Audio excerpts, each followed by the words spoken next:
Hello बच्चों, good morning, good evening, good afternoon, जब भी हमारा वीडियो देख रहे हो। और एक नई वीडियो के साथ आज फिर हाजिर हो गए हैं। ठीक है, तो आज क्लास 11th की एक नई वीडियो है। ठीक है, पिछले वीडियो में आपको हमने जीओसी पढ़ाया था। जीओसी में हमने आपको इंडक्टिव इफेक्ट उस पर क्वेश्चन, रेजोनेंस, मेसोमेरिक उस पर क्वेश्चन, फिर आपको हाइपर कंजुगेशन एंड उस पे क्वेश्चन कितने कैसे कराते थे मैंने करा दिए थे। ठीक, ऑलमोस्ट आपका ये पार्ट पूरा हो गया है। आपका जो उसमें बचा था स्पीसीज और रिएक्शन मैकेनिज्म, ये दो पोर्शन आपका बचा है। तो स्पीसीज और रिएक्शन मैकेनिज्म पढ़ने के लिए सबसे पहले आपको नॉमेनक्लेचर आना चाहिए। एक नॉमेनक्लेचर जब आपको बेसिक आएगा ना तो फिर आपको और दिक्कत नहीं होगी आगे। तो आपको हम अब से नॉमेनक्लेचर बताएंगे और ये पूरी नॉमेनक्लेचर की सीरीज रहेगी। ठीक है, आपको जितने फंक्शनल ग्रुप हैं, नॉर्मल से लेके इजी से लेके बाइसाइक्लो, स्पाइरो, रिंग का, बेंजीन का, aromatic, non aromatic, anti aromatic, सबके नॉमेनक्लेचर आपको इसी वीडियो पे या इसी जगह मिल जाएगा। सिंगल वीडियो में नहीं मिलेगा, सीरीज में बनेगा। ठीक है, तो आपको यहां मिल जाएगा सभी नॉमेनक्लेचर। तो नॉमेनक्लेचर ध्यान से करिएगा। जो क्वेश्चन दिया जाएगा उसको अपने जो भी आपने कॉपी मैंने बनवाई है उस कॉपी में सॉल्व करिएगा, जो नहीं आएगा उसको बताइएगा। ठीक है, क्योंकि नॉमेनक्लेचर आपको आना चाहिए, ये एक बेसिक होता है। तो नॉमेनक्लेचर आपको आना चाहिए। ठीक है, तो चलिए स्टार्ट करते हैं नॉमेनक्लेचर के साथ। देखो, नॉमेनक्लेचर शब्द का मतलब होता है ना नामकरण। जैसे याद होगा कि 9th में एक डायवर्सिटी नाम का चैप्टर पढ़े थे, और क्योंकि 11th में हो तो यहां भी डायवर्सिटी बायो में है। पहला चैप्टर जो है आपका डायवर्सिटी इन लिविंग वर्ल्ड, वहां पे भी आपको नॉमेनक्लेचर पढ़ाया जाता है। तो जो मैथ वाले हैं उनको तो उतना आइडिया होगा, लेकिन आप लोगों ने 9th में उसको पढ़ा होगा। तो आपको अगर पता होगा कि वहां पे क्या होता था, नॉमेनक्लेचर हर ऑर्गेनिज्म का हम नाम रखते थे। जैसे मान लीजिए कि बेबी जब होता है तो उसका हम नाम रखते हैं। ठीक है, एक नाम होता है, घर का नाम अलग होता है, स्कूल का नाम अलग रखते हैं। तो जनरली हम क्या करते हैं, नेम रखते हैं। ठीक, अब नेम कुछ अलग होते हैं, कुछ स्कूल्स के रहते हैं। जैसे कुछ लोग बुलाने वाला नाम अलग रखते हैं और कुछ स्कूल का या नॉर्मली नाम अलग रखते हैं। तो वो डिपेंड करता है आप कैसे कैसे कौन कौन सा किसके हिसाब से नाम रखते हैं। मतलब अगर मोटा मोटी देखा जाए कि हर का 2 नाम रहता है, तो नाम रखना ही नॉमेनक्लेचर कहलाता है। आप इंडिविजुअल ऑर्गेनिज्म का रखते हैं, एनिमल का रखते हैं, प्लांट का रखते हैं, अपना रख रहे हैं, ठीक है, सबका रख रहे हैं। ऐसे ही आप कंपाउंड का भी नाम करेंगे कि ये कंपाउंड ये है। अब जैसे सोडियम क्लोराइड, भाई NaCl का ये नाम नहीं तो है सोडियम क्लोराइड। जैसे पोटेशियम ऑक्साइड, तो ये उसका नाम, ये जैसे मीथेन CH4 होता है, तो ये नाम रखा गया। इसी हर कंपाउंड का कैसे नाम लिखना है यही आपको यहां पढ़ना है। ठीक, तो आई होप नॉमेनक्लेचर समझ में आ गया होगा कि नॉमेनक्लेचर का मतलब होता है नामकरण। आपको हर कंपाउंड का यहां नाम लिखना सिखाया जाएगा। ठीक है, चलिए अब नॉमेनक्लेचर कैसे आया, थोड़ा सा इसको हम हल्का सा थोड़ा सा प्रीवियस से स्टार्ट करते हैं। ठीक है, नॉमेनक्लेचर हम डायरेक्ट स्टार्ट कर सकते थे, बट हम थोड़ा सा पीछे से स्टार्ट करते हैं। देखिए, आपका जो ये पोर्शन है, मान लीजिए, मानना क्या है ही, मानोगे क्या इसमें? देखिए, आपका जो स्टार्टर होता है वो होता है आपके हाइड्रोकार्बन से। अब अगर आप ध्यान देंगे तो आपके 11th में ये नाम का चैप्टर ही है, पूरा हाइड्रोकार्बन नाम का पूरा चैप्टर ही है। तो हाइड्रोकार्बन जब आपको चैप्टर पढ़ाएंगे तो वहां आपको डिटेल कराना है, क्योंकि वहां आपको हाइड्रोकार्बन के अंदर एल्केन पढ़ाना है, एल्कीन पढ़ाना है, एल्काइन पढ़ाना है, फिर उनका प्रिपरेशन पढ़ाना है कि एल्केन कैसे बनेगा, एल्कीन कैसे बनेगा, एल्काइन कैसे बनेगा। तो वहां आपको पूरी प्रिपरेशन हमको बतानी है। तो वो तो आपको सेपरेटली हम अलग वीडियो बनाएंगे उसका, बट अभी नॉमेनक्लेचर के लिए इनको जरा देख लीजिए। हाइड्रोकार्बन का क्या मतलब होता है? हाइड्रोकार्बन का मतलब है, देखो इसमें लिखा है हाइड्रो, तो हाइड्रो का मतलब होता है हाइड्रोजन। ठीक है, हाइड्रो का मतलब हो गया हाइड्रोजन, और कार्बन में तो लिखा ही है कार्बन। मतलब कि ऐसा कंपाउंड जिसमें सिर्फ और सिर्फ हाइड्रोजन हो और कार्बन हो, that particular compound is known as hydrocarbon. क्या बोले? The compound in which only hydrogen and carbon is present. Only hydrogen and carbon, सिर्फ यही दोनों अगर होंगे तो वो पर्टिकुलर कंपाउंड आपका हाइड्रोकार्बन कहलाएगा। ठीक, इसमें कोई दिक्कत नहीं ना कि जिसमें हाइड्रोजन और कार्बन ही होंगे वो हाइड्रोकार्बन कहलाएंगे। ठीक, अब ये जो हाइड्रोकार्बन होता है, ये जो आपका हाइड्रोकार्बन है ना, ये 2 पार्ट में ब्रेक है। कौन कौन से? ये आपका एक ब्रेक है आपका saturated saturated hydrocarbon and second है आपका अनसैचुरेटेड हाइड्रोकार्बन। ठीक है, saturated hydrocarbon and unsaturated hydrocarbon. अब देखिए सैचुरेटेड का मतलब क्या होता है, अनसैचुरेटेड का। भाई सैचुरेटेड का मतलब होता है कि जब कोई बंदा सैचुरेट मतलब कि तृप्त हो गया है, इन शॉर्ट है बोला जाए। जैसे आपको भूख बहुत तेज लगी है, अब आपको भूख बहुत तेज लगी तो आप खाना खाएंगे, जितनी भूख थी जल्दी जल्दी खाना खाओगे। एक वक्त ऐसा आएगा अब खाना नहीं खाओगे क्योंकि आपका भूख मिट गया, मतलब आप सैचुरेट हो गए, खा चुके हो, अब भूख नहीं है। तो जब आदमी या कोई भी सैचुरेट हो जाता है तो वो फिर अपना काम रोक देता है कि हाँ हम मैक्सिमम हमने काम कर लिया, अब उसके आगे नहीं करना है। तो सैचुरेट क्या है, सैचुरेटेड का मतलब ये होता है संतुष्ट हो जाना, हम कहीं नहीं जाएंगे, हम बैठे रहेंगे। अनसैचुरेटेड का मतलब है ये बेचारा सैचुरेट नहीं हुआ है, मतलब कि हमको भी ये करना है, हमको ये करना है, मतलब कितना भी खिला दो इसका पेट नहीं भरने वाला, लेकिन सैचुरेटेड का पेट भर जाएगा। अब सैचुरेटेड के अंदर जो आता है वो आता है आपका एल्केन। ठीक है, मैं इसीलिए बता रहा हूं इसको क्योंकि नॉमेनक्लेचर यहीं से स्टार्ट करवाना है मुझे। ठीक है, और अनसैचुरेटेड के अंदर आता है एल्कीन। ठीक है, 10th में पढ़ा होगा थोड़ा बहुत, अगर नहीं पढ़ा होगा तो ध्यान से पढ़ लो। ठीक है, एल्कीन एंड एल्काइन। ठीक है, इसको नोट्स में बनाते चलिएगा। ठीक है, नॉमेनक्लेचर हेडिंग डाल लीजिएगा और ये जो करवाया जा रहा है ये लिखते भी चलिएगा।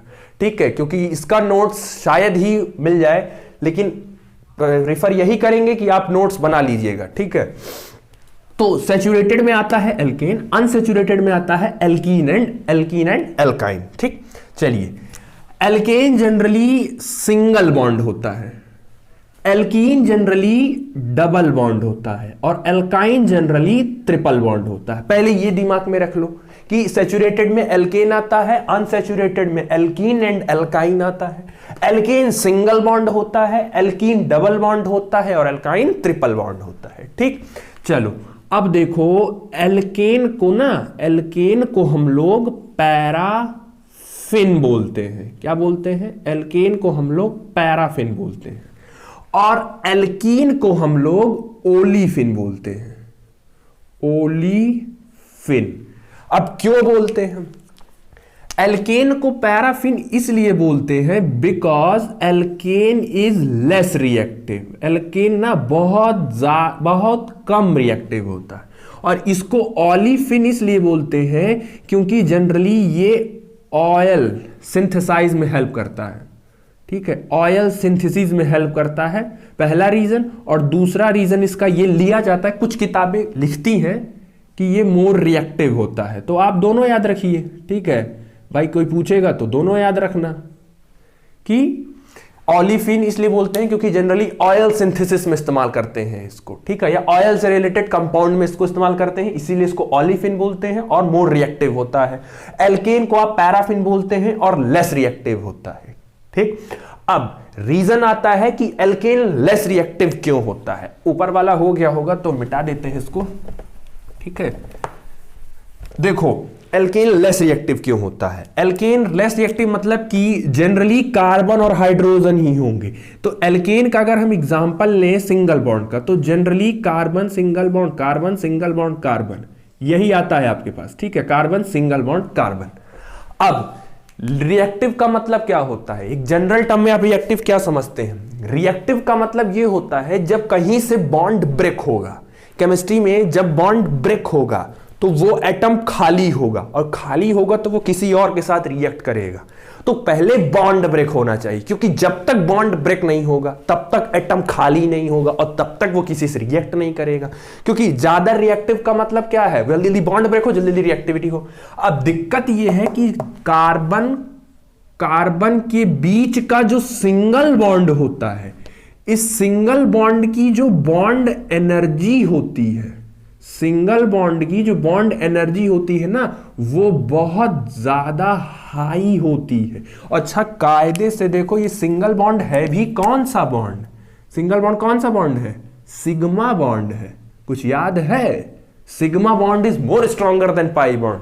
तो भैया सिग्मा बॉन्ड है और कार्बन कार्बन के बीच की बॉन्ड एनर्जी बहुत ज्यादा होती, मतलब ये तो टूटने से रहा। तो जब तक ये टूटेगा नहीं तब तक कार्बन फ्री, होगा नहीं, और जब तक कार्बन फ्री होगा नहीं तब तक पूरा कंपाउंड रिएक्टिव बनेगा नहीं, और जब तक रिएक्टिव बनेगा ही नहीं तो आपका पूरा का पूरा एल्केन क्या हो जाता है, लेस रिएक्टिव हो जाता है। ठीक है, समझ में आ गया ना कि इसीलिए एल्केन को पैराफिन क्योंकि लेस रिएक्टिव होता है, एल्कीन मोर रिएक्टिव, और ओलिफिन क्योंकि ये ऑयल सिंथेसिस में हेल्प करता है। ठीक, चलिए इतना समझ में आ गया होगा।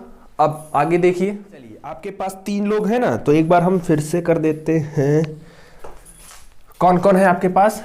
आपके पास है एल्केन, ठीक है, आपके पास है एल्केन, एल्कीन, और लास्ट है एल्काइन। तो अगर हम सिर्फ जनरली इसको डिवाइड करें तो हमने क्या बोला है कि एल्केन को हम क्या बोलते हैं? एल्केन को हम पैराफिन बोलते हैं।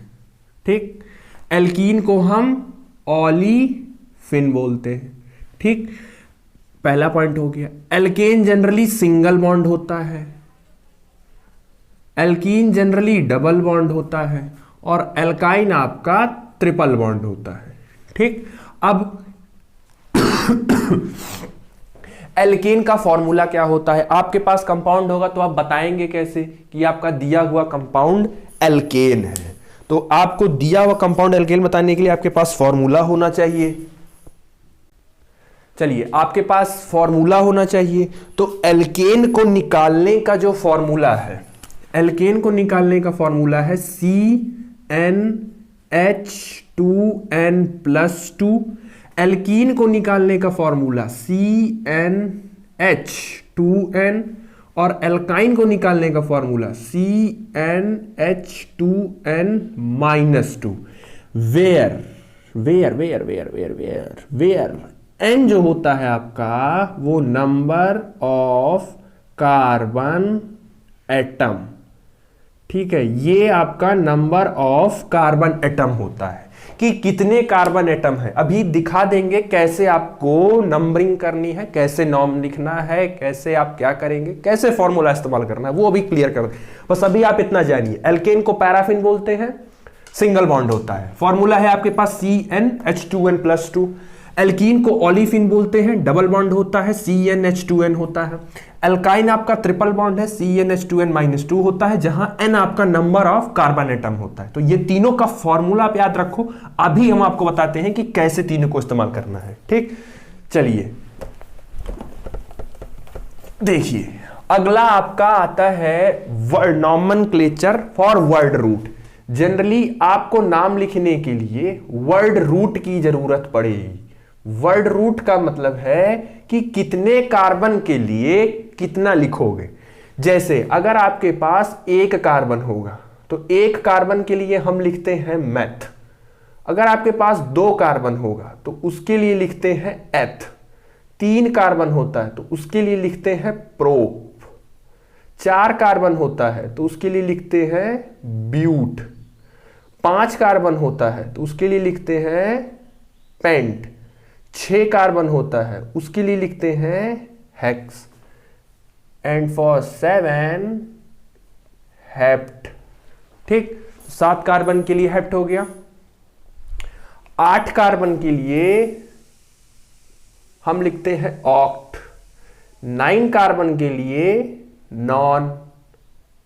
एंड 10 कार्बन के लिए डेक। 11 कार्बन के लिए अनडेक। 12 कार्बन के लिए डोडेक। तो इतना याद रखो, इतना ही आपके नॉमेनक्लेचर में 12 तक या आफ्टर 12th आपको काम लगेगा। ठीक है, तो ये याद रखिए और इसको लिख लीजिए कहीं पर। ठीक है, लिख लो।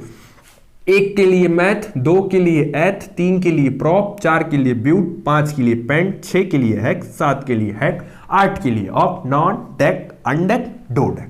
ठीक, अब देखो क्या है, जैसे कि आपसे किसी ने कहा, मान लीजिए आपसे किसी ने क्वेश्चन पूछा कि हमको 5 कार्बन का एल्केन बताओ, 5 कार्बन का एल्केन का फॉर्मूला बताओ और 5 कार्बन एल्केन वाले का नाम भी बताओ। तो भैया 5 कार्बन मतलब n की वैल्यू 5। बता दिए हैं कि 5 कार्बन होना चाहिए। अच्छा, आपसे पूछे क्या है, वो क्या बताना है आपको, एल्केन। तो एल्केन का फॉर्मूला क्या होता है, CnH2n+2। 5 कार्बन मतलब n की वैल्यू 5, तो C5H, n की वैल्यू 5, 5 2 10, 10 + 2 12, मतलब 5 कार्बन के एल्केन का जो फॉर्मूला होगा वो C5H12 होगा। ठीक, अब देखो नाम क्या लिखेंगे इसका, तो भैया 5 कार्बन के लिए क्या लिखते हैं, 5 कार्बन के लिए हम पेंट लिखते हैं, तो सिर्फ आप अभी लिखिए पेंट। अब देखो एल्केन है, नाम लिखने के पीछे आपको कुछ लिखना पड़ेगा, पेंट तो लिख नहीं सकते। तो देखो एल्केन का जो लास्ट वाला 3 लेटर होता है एल्केन, क्योंकि जैसे जब बेबी होता है या जब भी कोई होता है तो आप अपने नाम के पीछे सर नेम लगाते हैं ना भाई, सर नेम से ही तो पता चलता है कि आप इसके हैं, आप इस खानदान के हैं, तो आपको सर नेम लगाना पड़ेगा। तो पेंट तो सिर्फ नाम हो गया, ये तो कार्बन बताया है कि नहीं, लेकिन सर नेम अभी लगाना बाकी है। तो ये किस खानदान से है, एल्केन के खानदान से है, एल्कीन के है, एल्काइन है, एल्कोहल है, तो आपको खानदान भी लिखना पड़ेगा। तो लास्ट वाला ही होता है, सरनेम हमेशा लास्ट में लगता है, तो लास्ट में क्या है, एन, तो वही 3 वर्ड उठाओ, ANE, मतलब इस कंपाउंड का नाम पेंटेन होगा। ठीक, आई होप समझ में आ गया होगा। ठीक है, चलिए फिर आपसे किसी ने कहा कि हमको 6 कार्बन का एल्कीन बताओ। ठीक है, वो हमसे आपसे पूछे कि 6 कार्बन के एल्कीन का नाम और 6 कार्बन के एल्कीन का फॉर्मूला क्या होगा। तो भैया n की वैल्यू 6 बता दिए हैं। अच्छा, आपसे क्या पूछे हैं वो, एल्कीन। चलो एल्कीन का फॉर्मूला क्या होता है, एल्कीन का फॉर्मूला है CnH2n, ये होता है एल्कीन का फॉर्मूला। n की वैल्यू कितनी है, 6, तो C6 6 दूनी 12, तो ये हो गया C6H12। 6 कार्बन के एल्कीन का जो फॉर्मूला होगा वो C6H12 होगा। चलो 6 कार्बन के लिए क्या लिखते हो, हेक्स, तो लिख दो हेक्स, बस सरनेम लगाओ। इस बार क्या है, एल्कीन है, तो एल्कीन के लास्ट का उठा लो इन और ले जाके यहां पे जोड़ दो, तो ये हो गया हेक्सीन। ठीक, चलिए ऐसे तीसरा देख लीजिए, एक एल्काइन वाला देख लीजिए कैसे करना है। मान लीजिए आपसे पूछा गया 8 कार्बन का बताइए एल्काइन, आपसे पूछे हैं 8 कार्बन के एल्काइन का नाम और 8 कार्बन एल्काइन का फॉर्मूला क्या होगा। तो भैया n की वैल्यू 8, क्योंकि वो बता दिए हैं n की वैल्यू 8, n की वैल्यू 8। अच्छा, क्या पूछे हैं आपसे, वो आपसे पूछे हैं एल्काइन, तो एल्काइन हो गया। एल्काइन का फॉर्मूला क्या होता है, CnH2n-2, ये होता है आपके एल्काइन का फॉर्मूला। ठीक, चलिए n की वैल्यू बता दिया है 8, तो यहां हो जाएगा C8H, 8 2 जा 16, 16 - 2 14, तो ये हो गया C8H14। चलो 8 कार्बन के लिए देखो क्या लगाते हैं, ऑक्ट लगाते हैं, तो ये हो गया ऑक्ट। सरनेम लगाओ, सरनेम इस बार देखो क्या है, आइन, तो लास्ट का 3 लेटर उठा के और यहां जोड़ दो आइन, तो इस कंपाउंड का नाम हो गया ऑक्टाइन। ठीक, कोई दिक्कत। तो आपको एल्केन का नाम कैसे लिखना है, एल्कीन का नाम कैसे लिखना है और एल्काइन का, आपसे कोई फॉर्मूला पूछ लेता है तो आप फॉर्मूला कैसे बताएंगे कि एल्कीन का क्या होता है, एल्केन का क्या होता है। ठीक है, तो इन सब का आपको कैसे बताना है, ये हो गया। ठीक, फिर आपको अब बेसिक आपको करना है नॉमेनक्लेचर में चेन का। जैसे मान लीजिए आपके पास चेन आ गई, ठीक है, बड़ी सी चेन आ गई, तो चेन का नॉमेनक्लेचर कैसे करोगे। तो चेन का नॉमेनक्लेचर करने के लिए ना पहले स्टार्टर में बता दे रहे हैं 2 रूल है, पहले वो 2 रूल याद रखो अभी। चलिए सबसे पहला रूल ये है कि आपको सेलेक्ट करनी है longest chain, select longest chain, सबसे पहला रूल। सबसे पहले आपको वो चेन चुननी है जिसमें नंबर ऑफ कार्बन क्या रहे, ज्यादा रहे। ठीक है, तो जिसमें नंबर ऑफ कार्बन ज्यादा रहेंगे पहले आप वो चेन चुन लीजिएगा।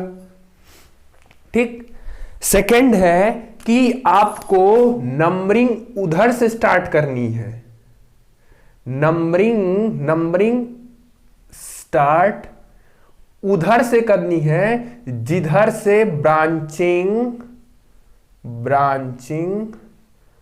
कम्स फर्स्ट, जिधर से ब्रांचिंग पहले मिल जाएगी, या इसी को बहुत सी किताबें लिखती हैं लोएस्ट सम रूल। अब आप ये भी लगा सकते हैं, लोएस्ट सम रूल भी लगा सकते हैं, ठीक है। तो इस पे हम आपको कुछ करके दिखा देते हैं कि आपको कैसे नाम लिखना है, ठीक। चलिए देखिए, और मेरे मार्कर का इंक खत्म हो गया है। देखो मान लो ये कंपाउंड कुछ ऐसे दिया है। अच्छा हाँ, एक चीज और, एक चीज तो छूटी गई, एक चीज और देख लो तब आप नॉमेनक्लेचर करिए। जैसे आपके पास मान लीजिए एल्केन है, अगर एल्केन में से एक हाइड्रोजन निकाल दोगे, आई रिपीट ध्यान से सुनो, एल्केन है, एल्केन में से एक हाइड्रोजन निकाल दोगे तो उसका नाम हो जाता है एल्काइल, ठीक। अच्छा अब जरा मुझे बताओ, एक कार्बन का एल्केन का फॉर्मूला क्या होगा? भाई एक कार्बन का एल्केन का फॉर्मूला क्या CH4 होगा? एक कार्बन के एल्केन का फॉर्मूला CH4 होगा, चेक कर लो। चलिए, एक कार्बन का एल्केन जो होगा वो आपका CH4 होगा, ठीक। एक कार्बन का जो एल्केन होगा CH4 होगा। इसमें से जरा एक हाइड्रोजन माइनस करिए तो एक हाइड्रोजन माइनस करोगे तो ये CH3, एक हाइड्रोजन गया है तो इसका एक बॉन्ड खाली होगा। अच्छा, इसका एक कार्बन के लिए क्या इस्तेमाल करते थे? मेथ, और क्योंकि किस खानदान का है? एल्केन, तो लास्ट में एन। अभी भी देखो एक ही कार्बन है तो इस्तेमाल करेंगे मेथ, लेकिन अब ये किस खानदान का हो गया? इल, लास्ट वाला लगाओ तो ये हो गया YL। मतलब कि जब एल्केन में से एक हाइड्रोजन निकलता है तो एल्किल बनता है। अगर एक कार्बन का एल्केन है, मीथेन है, तो वो किस में कन्वर्ट हो जाएगा? मैथिल में। एक कार्बन होगा तो वो मैथिल में। रिपीट कर लो, कभी कभी कंपाउंड में ऐसे लिख के दे देगा वो सिंगल कार्बन, समझ जाना मैथिल है वो। अगर ऐसे ही दो कार्बन का होता तो C2, 2 दूनी 4, 2 6, तो ये हो जाएगा, माइनस कर दो H, ये हो जाएगा C2H5, ठीक। दिख रहा है या नहीं? नीचे दिख रहा है। दो कार्बन का होता है, ये होता है इथेन, दो कार्बन के लिए, और ये बन जाएगा आपका एथिल। तो दो कार्बन के लिए इनको लिखने का तरीका ऐसे ऐसे करके देगा वो, तो समझ जाइएगा कि ये इथेन है, ये एथिल है, ठीक। चलिए अब करिए, अभी आप समझ में आ जाएगा। चलिए मान लीजिए आपके पास, देखिए नॉमेनक्लेचर में ना हाइड्रोजन को शो नहीं करते हैं, ठीक। चलिए चलिए अब पूछा है आपसे इस कंपाउंड का नाम लिखने को। चलो सबसे पहला रूल लगाओ, सेलेक्ट लॉन्गेस्ट चेन। पहले लॉन्गेस्ट चेन चुनो। देखो 1 2 3 4, 1 2 3 4, तो दोनों तरफ सेम है तो किसी तरफ से भी ले लो। तो मैं क्या कर रहा हूं ना, स्ट्रेट वाला ले रहा हूं कि स्ट्रेट वाला थोड़ा देखने में अच्छा लगेगा, तो इसको स्ट्रेट वाला ले लेते हैं। तो लॉन्गेस्ट चेन तो चुन लिया। अब देखो नंबरिंग स्टार्ट करनी है जिधर से ब्रांचिंग पहले मिलेगी, तो इधर से करोगे तो 1 2 3, 3 पे मिलेगा, इधर से 1 2 दूसरे पे ही मिलेगा। मतलब नंबरिंग स्टार्ट करनी है इधर से 1 2 3 4, ठीक। अब अभी ये लोएस्ट सम रूल अभी उसके लिए बताते हैं कब अप्लाई करना है। चलो दूसरे पे देखो सिंगल कार्बन है, सिंगल कार्बन का मतलब अकेले यही होगा भाई। यहां पे इसकी वैलेंसी सेटिस्फाई करने के लिए 3 हाइड्रोजन होंगे ना, CH3 को क्या बोलते हैं? मैथिल। तो अब फिर एक रूल समझो कैसे करना है। सबसे पहले आप लिखते हैं ब्रांच का नाम, सबसे पहले आप ब्रांच लिखेंगे, उसके बाद आप वर्ड रूट लिखेंगे, जितने कार्बन होंगे उनको लगाएंगे सॉरी। फिर आप फंक्शनल ग्रुप लिखेंगे, एल्केन है, एल्कीन है, एल्काइन है, अल्कोहल, एल्डिहाइड, कीटोन, कार्बोक्सिलिक क्या है। चलिए ये भी आप एक का रूल हो गया, इसको भी आप कहीं नोट कर लीजिए।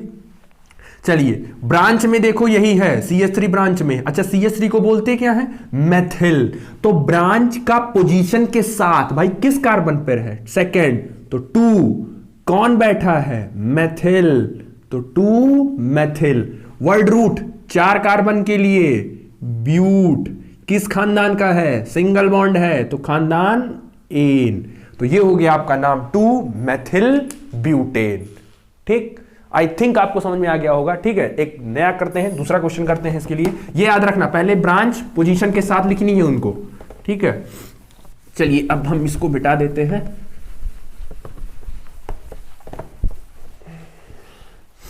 दूसरा करते हैं। चलिए, ये कार्बन कार्बन कार्बन, यहां कार्बन यहां कार्बन। ठीक है, ये ऐसे कर देते हैं और ये ऐसे कर देते हैं। ठीक, चलिए अब आपको इसमें लॉन्गेस्ट चेन चुनना है। पहले देखो 1 2 3 4 5, भाई इधर जाओगे तो 5 ही मिलेगा। 1 2 3 4 5 6, मतलब 6 लंबा जा रहा है। मतलब आपका जो लॉन्गेस्ट चेन होगा वो आपका ये होगा, स्ट्रेट वाला। चलो सबसे पहले ब्रांचिंग लिखते हैं। अब ब्रांचिंग पहले नंबरिंग काउंट करो। 1 2 3, इधर से तीसरे पे मिलेगा। 1 2 3 4, इधर से चौथे पे मिलेगा। तो किधर से करोगे, जिधर से पहले मिल जाए। 1 2 3 4 5 6। नाम कैसे लिखना है, पहले आप देखिए, पहले पोजीशन लिखनी है। तो किस कार्बन पे है, थर्ड, तो आप लिखिए थर्ड। कौन बैठा है, एक कार्बन होता था, सिंगल कार्बन, तो उसके लिए हम बोले थे मेथिल यूज करना। और अगर 2 कार्बन होगा तो उसके लिए आप यूज करेंगे एथिल। चलिए 2 कार्बन है ना, मतलब कि 3 एथिल। अब वर्ड रूट लिखना है, 6 कार्बन के लिए word root hex. Single bond है, सिंगल बॉन्ड का खानदान एल्केन, मतलब लास्ट वाला एल्केन। तो ये हो गया 3 एथिल हेक्सेन। ठीक, चलिए फिर एक देखिए, मान लीजिए ऐसे आता है। चलिए अब देखिए ऐसे। अब आपसे पूछता है कि जरा इसका नाम लिखिए। ठीक, अब देखिए इसमें हम लोएस्ट सम रूल वाला लगाते हैं। चलो सबसे पहले लॉन्गेस्ट चेन चुनो। 1 2 3 4 5, 1 2 3 4 5 6, 1 2 3 4 5 6 7। साफ साफ दिख रहा है यही लॉन्गेस्ट चेन बनेगी। तो लॉन्गेस्ट चेन अगर ये बनती है तो यही आपका स्ट्रेट चेन हो गया। ठीक, चलिए अब नंबरिंग जरा स्टार्ट करिए। भाई 1 2 3 4, इधर से चौथे पे मिलेगा। 1 2 3, इधर से तीसरे पे मिलेगा। सबको पता है नंबरिंग इधर से स्टार्ट करनी है। जरा लोएस्ट सम रूल क्या होता है वो भी इसे चेक कर लो। देखो ब्रांचिंग जैसे मिलती है, भाई नाम क्या लिखा है, लोएस्ट सम रूल। चलो जरा एक बार इधर से नंबरिंग करते हैं। 1 2 3 4, एक बार तीसरे पे ब्रांच मिला है और एक बार चौथे पे मिला है, तो दोनों को जरा जोड़ दो। तो 4 और +3 7 हो गया। अब जरा इधर से एक बार करो, जैसे सोच रहे हो कि इधर से कर दे, एक बार इधर से करो। 1 2 3 4 5, तो एक बार इनको जोड़ो, एक बार चौथे पे मिला और एक बार 5वें पे मिला, जरा इनको जोड़ो तो ये हो गया 9। अब आपको नंबरिंग उधर से स्टार्ट करनी है जिधर से ये वैल्यू जो सम है वो कम आए, लोएस्ट सम रूल। जोड़ने पे जो सबसे लो आ रहा होगा उधर से ही नंबरिंग स्टार्ट करनी है। तो बताओ ब्लैक वाले की तरफ से करेंगे कि ब्लू वाले के, मतलब लेफ्ट से कि राइट से। देखो ये 7 है, मतलब नंबरिंग इधर से भी करेंगे। और वैसे भी देखो ब्रांचिंग इधर से पहले मिल रही थी, तो हम उधर से नंबरिंग स्टार्ट करेंगे। तो ये वाला नहीं, ये वाला आपका सही होगा, मतलब नंबरिंग उधर से करेंगे। ठीक, चलिए देखिए तीसरे पे ब्रांचिंग है, चौथे पे, तो पहले पोजीशन लिखते हैं थर्ड पे। पहले पोजीशन थर्ड पे भी है, कॉमा फोर्थ पे भी है, तो 3, 4। अच्छा सिंगल सी है, तो सिंगल सी के लिए आप यूज करिए मेथिल, क्योंकि एक मेथिल नहीं बैठा है, 2 मेथिल बैठे हैं दोनों पे, तो 2 के लिए आप इस्तेमाल करिए डाई मेथिल। बाकी 5 6 7 कार्बन के लिए इस्तेमाल करते हैं हेप्ट, सिंगल बॉन्ड के खानदान का है तो एन। ठीक, तो ये हो गया आपका 3,4 डाइमेथिल हेप्टेन। ठीक, चलिए अगला देखते हैं। अगला देखो, अगला 5वां। चलिए इसी में देखो रूल भी पढ़ते जाओ, समझ में आता जाएगा। चलो जैसे मान लो ये कंपाउंड दिया आपको, अब इसमें पूछ रहा है आप नाम लिखिए, तो आप सबसे पहले लॉन्गेस्ट चेन चुनिए। 1 2 3 4 5 6, यहीं रुक मत जाना, ब्रांचिंग नहीं है, नीचे आओ। चेन चुननी है ना, तो चेन में भाई ऐसे घूमो, ऐसे घूम जाओ तो चेन हो जाएगी। तो 1 2 3 4 5 नहीं, 1 2 3 4 5 सबको दिख रहा है, 1 2 3 4 5 6 7, मतलब जो लॉन्गेस्ट चेन होगी कार्बन की वो ये होगी। तो चेन तो चुन लिया। अब दूसरी प्रॉब्लम नंबरिंग किधर से करें भाई, 1 2 3 4, 1 2 3 इधर पहले मिलेगी, नहीं हो तो एक बार लोएस्ट सम रूल लगा के चेक कर लो कैसे करना है। तो इधर करोगे 1 2 3 4, तो एक बार 3 पे मिलेगा, एक बार 4 पे मिलेगा, तो 3 + 4 7 हो गया। अब जरा उधर से करो, तो उधर वाले को मैं ब्लू से कर देता हूं। इधर से करोगे तो 1 2 3 4 5, तो इधर वाले को करोगे तो 4 + 5 मतलब 9 पे मिलेगा। तो आपको जाना उससे है जिसकी वैल्यू कम मिलेगी, मतलब 7 वाले की तरफ जाने, मतलब ब्लैक वाले की तरफ से। और ये देखो नंबरिंग करनी पड़ेगी, नंबरिंग कॉपी में जब भी करना तो दिखा देना नंबरिंग इधर से की है। तो 5 6 7। अब दिक्कत ये है कि अभी तक तो तुम्हारे पास सिर्फ मेथिल होते थे और सिर्फ एथिल होते थे। अब प्रॉब्लम है कि दोनों है भाई, एक कार्बन वाला मेथिल है, 2 कार्बन वाला एथिल है, तो किसका नाम पहले लिखें। तो जरा बैक जाओ, 13-14 साल पीछे जाओ, ठीक है, 10 साल पीछे जाओ, नर्सरी में पढ़ा था ABCD। अब जरा देखो, सिंगल होगा, अगर सिंगल कार्बन के लिए क्या लिखते हो, मेथिल, और डबल कार्बन के लिए एथिल। तो आप क्या करेंगे, अल्फाबेट इस्तेमाल करेंगे। पहला लेटर उठाओ, मेथिल का M और एथिल का E। ABCD पढ़ो, जिसमें पहले आता होगा उसी का पहले नाम। तो ABCDE, E पहले आएगा, मतलब इनका नाम पहले लिखाएगा और इनका नाम बाद में लिखाएगा। ठीक, चलिए, तो तीसरे पे बैठा है एथिल, तो पहले लिखेंगे 3 एथिल। चौथे पे बैठा है मेथिल, तो 4 मेथिल। 7 कार्बन के लिए लिखते हैं हेप्ट, और सिंगल बॉन्ड है तो हो गया एन। ठीक, तो ये हो गया 3 एथिल 4 मेथिल हेप्टेन। ठीक है, तो ऑलमोस्ट आपको मैंने नॉमेनक्लेचर जो बेसिक वाले थे, अभी जो बेसिक थी वो मैंने आपको एक इंट्रो दे दिया कि आपको कैसे करना है। अभी एल्कीन का है, एल्काइन का है, फिर तीनों मिक्स का है, फिर और ब्रांचिंग और कठिन आएगा। ठीक है, तो जितना हम आज पढ़ाएं उसमें हम आपको क्वेश्चंस दे रहे हैं, आप उस पर क्वेश्चन प्रैक्टिस करिएगा, जो नहीं आएगा वो पूछ लीजिएगा, जिससे आपको नॉमेनक्लेचर का पोर्शन क्लियर हो जाए। ठीक है, तो चलिए फिर इस पर क्वेश्चन कर देते हैं, आप होमवर्क करेंगे इसको।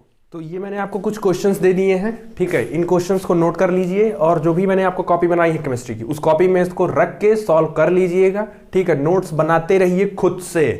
ठीक है, इसमें कोई बहुत ज्यादा नोट्स की आपको जरूरत नहीं है, बस जो जो बताया जा रहा है, जैसे जैसे बताया जा रहा है, अपनी कॉपी में वैसे वैसे लिखते चले जाइए। ठीक है, तो कोई प्रॉपर ये नहीं कि इसमें आपको स्टेटमेंट लिखना है, जैसे जैसे बताया जा रहा है वैसे वैसे आप लिखते जाइए। ठीक, तो इसको आपको होमवर्क जो भी कॉपी बनाई है आपने उसमें सॉल्व कर लीजिएगा। इनमें से कोई भी प्रॉब्लम होगा तो आप नेक्स्ट वीडियो में पूछ लीजिएगा। ठीक है, जितना पढ़ते जाओ उस पर क्वेश्चन सॉल्व करते जाओ। ठीक है, तो इसको उतार लीजिए, कोई दिक्कत होगा तो बता दीजिएगा। ठीक, चलिए, तो फिर आपको मैंने एल्केन का नॉमेनक्लेचर आपको बता दिया, एल्केन क्या होता है, एक जनरल इंट्रोडक्शन दे दिया, saturated, unsaturated, alkene, alkyne, paraffin, olefin, alkyne क्यों बोलते हैं, हाइड्रोकार्बन क्या होता है, सैचुरेटेड, अनसैचुरेटेड क्या होता है। कुछ लोग वीडियो इसी स्पीड में देखते हैं, जल्दी जल्दी देखते हैं × 2 में, ठीक है, और कुछ लोग बहुत धीरे धीरे देखते हैं। ठीक, तो ऑलमोस्ट आपको मैंने बता दिया एल्केन, एल्कीन, एल्काइन क्या होता है, फॉर्मूला क्या होता है, किसको क्या बोलते हैं। ठीक है, अब आपका काम है कॉपी पूरा करिए, नोट्स बनाते रहिए, रिवीजन करते रहिए, पुराना वाला भी रिवीजन करते रहिए। कोई दिक्कत हो, कोई डाउट हो तो पूछिए, और पढ़ाई करते रहिए, इधर उधर मत करिए, थोड़ा मन लगा कर पढ़िए। ठीक, चलिए पढ़ाई करते रहिए। All the very best, thank you.